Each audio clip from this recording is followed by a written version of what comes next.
वज़ीर-ए-आज़म शहबाज शरीफ ने वफाकी सेक्रेटरी से अलविदाई मुलाकातों में बातचीत में कहा कि इत्तेहादी हुकूमत के फ़ायदे और नुक़सानात होते हैं। 16 माह इत्तेहादी हुकूमत बहुत अच्छे तरीके से चलाई। सियासी अदम इस्तेहकाम और IMF प्रोग्राम की वजह से कुछ मुश्किलात हुई। IMF प्रोग्राम नहीं आता तो न जाने कितनी तबाही हो जाती। शहबाज शरीफ ने मुश्किलात में साथ देने पर तमाम अफसरान से इज़हार तशक्कुर किया।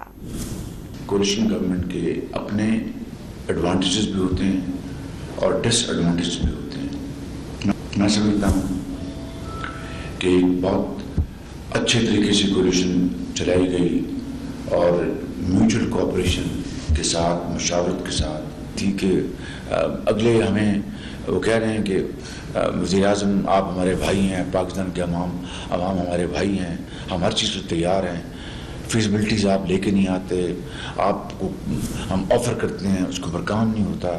ये सारी बातें वो करते थे। उसके बावजूद भी उन्होंने मेहरबानी की। इस 16 माह में पाकिस्तान को अल्लाह ताला ने डिफ़ॉल्ट से बचाया। ये बहुत बड़ी आपकी अचीवमेंट है। अगर डिफ़ॉल्ट हो जाता तो this would have been the most terrible blow to the body of Pakistan.